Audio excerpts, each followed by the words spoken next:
Good morning students of class third. Last class में Hindi grammar Hindi व्याकरण में हमने चैप्टर फर्स्ट भाषा और व्याकरण पढ़ा था, जिसमें हमने भाषा की परिभाषा और भाषा के रूप के बारे में बताया था। भाषा क्या होती है? किसी की बात को समझना तथा उसे अपनी बात समझाना ही भाषा कहलाती है। और उसके रूप, भाषा के दो रूप होते हैं, मौखिक भाषा और लिखित भाषा। आज के क्लास में हम इससे आगे के चैप्टर में बोली, लिपि और व्याकरण के बारे में पढ़ेंगे। देखिए, सबसे पहले बोली क्या होती है? भाषा का वह रूप जो किसी प्रांत विशेष तक ही सीमित कहलाता है, बोली कहलाता है। यानी कि आप इसे इस तरह से समझेंगे, कोई भी भाषा है किसी एक सीमित क्षेत्र में वो बोली जाती है, उसे बोली कहते हैं। या एक पर्टिकुलर एरिया में बोली जाएगी, उसको बोली कहेंगे। जैसे हरियाणा में जो भाषा बोली जाती है उसको हरियाणवी कहते हैं, तो यानी कि हरियाणवी क्या हो गई? बोली हो गई। इसी तरह पंजाब में कौन सी भाषा बोली जाती है? पंजाबी। ब्रज में कौन सी भाषा बोली जाती है? ब्रज भाषा। तो ये सारी की सारी बोली के एग्जाम्पल, उदाहरण है। इनको सबको बोली कहलाएंगे। तो आप इस तरह से समझेंगे, भाषा का कोई भी रूप जो एक पर्टिकुलर एरिया, एक सीमित क्षेत्र में बोला जाए, उसको बोली कहते हैं। इसके आगे लिपि। देखिए, लिपि क्या होती है?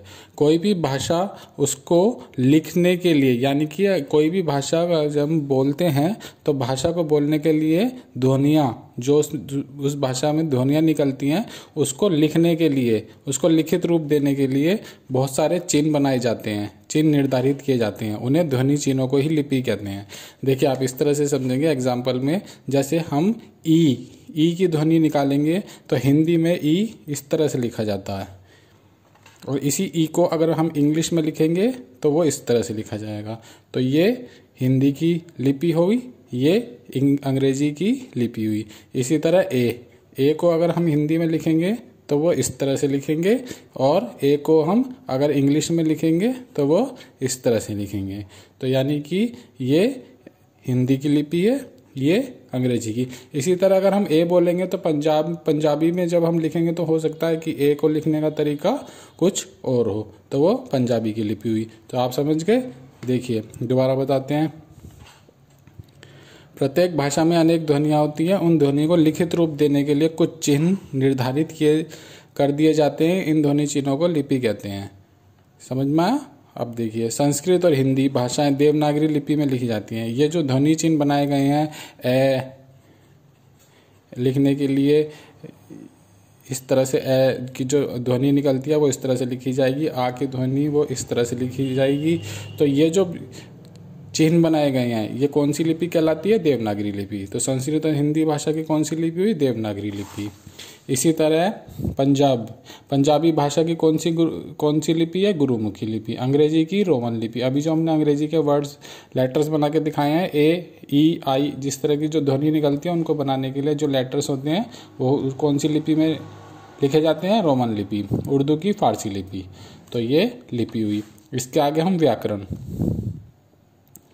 देखिए, कोई भी भाषा को शुद्ध और अशुद्ध करने का ज्ञान व्याकरण में प्राप्त होता है। हम जो भी व्याकरण पढ़ते हैं, कोई भी लैंग्वेज है, उसको किस शुद्ध रूप से किस तरह से बोला जाएगा, किस तरह से लिखा जाएगा, वो हमें ज्ञान कहाँ से प्राप्त होगा? व्याकरण से। तो इसकी डेफिनेशन है, भाषा के शुद्ध या अशुद्ध होने का ज्ञान व्याकरण के अध्ययन से ही प्राप्त होता है। हम अपने विचारों का आदान प्रदान करने के लिए वाक्यों का प्रयोग करते हैं। वाक्य शब्द के योग से बनते हैं। किसी वाक्य में प्रयुक्त शब्द उसकी निश्चित जगह पर प्रयुक्त होने पर वह वाक्य शुद्ध माना जाता है। देखिए, अशुद्ध वाक्य है, रहा, रमन, रो। देखिए, अब ये सारा का सारा हिंदी में लिखा हुआ है, लेकिन इस वाक्य का कोई मतलब नहीं निकल रहा, तो ये अशुद्ध वाक्य। अब इस वाक्य को सही कैसे लिखेंगे वो हम किस में पढ़ेंगे? व्याकरण में। तो ये शुद्ध वाक्य, इसको शुद्ध करने के लिए जो ज्ञान हमें प्राप्त होगा वो व्याकरण से प्राप्त होगा। तो अगर हम इसको शुद्ध करके लिखेंगे, कैसे लिखोगे आप? रमन रो रहा है। इसी तरह मोनिका हंस रहा है। देखिए, मोनिका एक लड़की है, लेकिन उसके लिए रहा है लगा दिया। तो ये ज्ञान, ये अशुद्ध वाक्य है। इसको सही करने का ज्ञान हमें कहाँ से प्राप्त होगा? व्याकरण से। तो मोनिका हंस रही है, तो लड़कियों के लिए क्या आता है? रही है। इसी तरह बालक ने खीर पिया, तो बालक ने खीर खाई। खीर के लिए पिया शब्द प्रयुक्त नहीं होता। कौन सा शब्द प्रयुक्त होता? खाई। तो हम इसको शुद्ध करके किस तरह से लिखते हैं वो ज्ञान हमें व्याकरण से प्राप्त होता है। तो ये आज हमने 3 चीज़ें पढ़ी हैं, बोली, लिपि और व्याकरण। अब आप अपनी नोटबुक में आज का वर्क जो करेंगे वो सबसे पहला क्वेश्चन आप करेंगे, बोली किसे कहते हैं। इसकी डेफिनेशन लिखेंगे, भाषा का वह रूप जो किसी प्रांत विशेष तक सीमित रहता है बोली कहलाता है। सेकंड क्वेश्चन जो आप लिखेंगे, लिपि को परिभाषित कीजिए, किसी भाषा को लिखने की विधि लिपि कहलाती है। थर्ड, व्याकरण से आप क्या समझते हैं उदाहरण से। ये हमने यहाँ पर 3rd 4th 5th नंबर डाला हुआ है, ये आप उसी लास्ट क्लास में जो आपको फर्स्ट और सेकंड क्वेश्चन कराया था उसी के आगे करेंगे। इसमें हमें उदाहरण भी देने थे व्याकरण के, तो आप एक उदाहरण देंगे, अशुद्ध वाक्य है रहा रमन रो, उसको शुद्ध करके लिखेंगे रमन रो रहा है।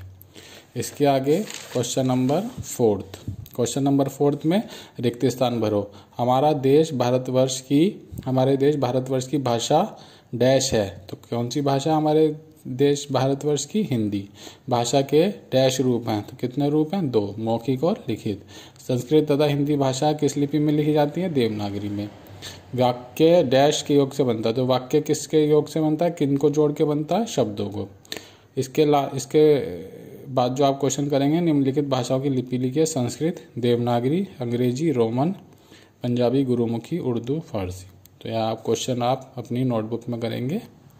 Thank you, have a nice day.